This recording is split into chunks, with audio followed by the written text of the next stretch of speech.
much, Mr. Speaker.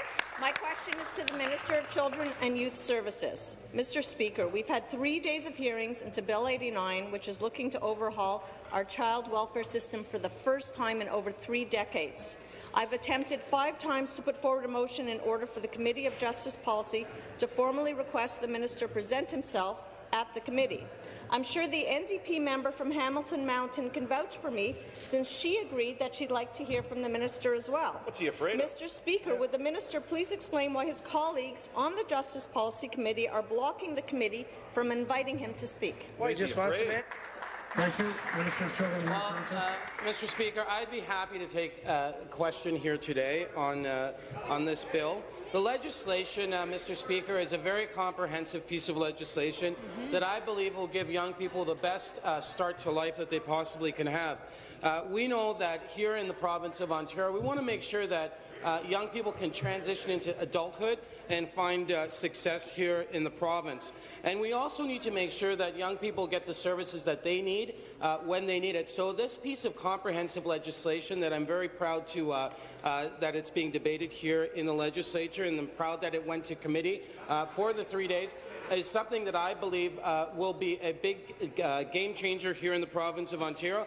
And in my supplemental, I will talk about some of the highlights from that proposed legislation. Thank you. Supplementary.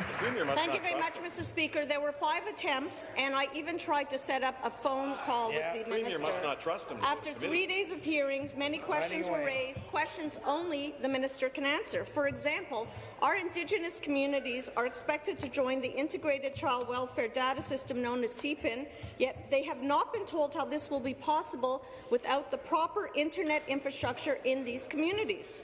I'm baffled as to why the minister responsible for child welfare would not want to address the concerns raised at the hearings. That's a good point. For a government that claims to be open and transparent, why in this case does the minister refuse to be accountable to the elected members of the Justice Policy Committee? Good.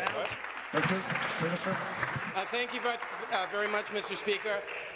Mr. Speaker, the member knows in the Westminster system the member has an opportunity to ask questions here in question period. That's why we call it question period. And you can ask any question you want during that time period. We have an hour, Monday to Thursday, where members can stand up and ask members on this in the legislature questions.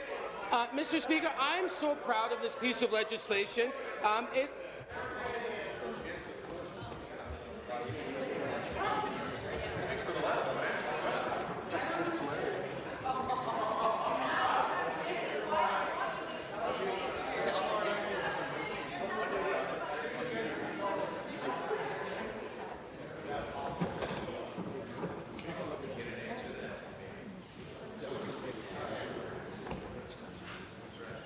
Minister.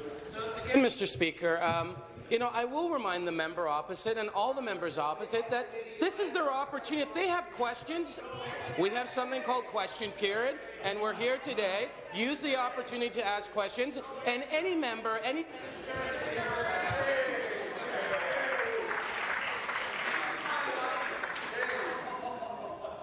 The member's not helping me.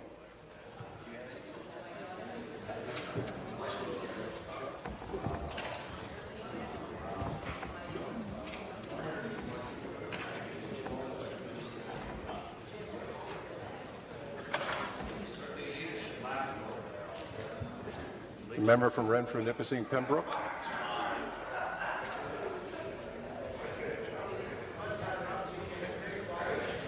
Minister of Infrastructure.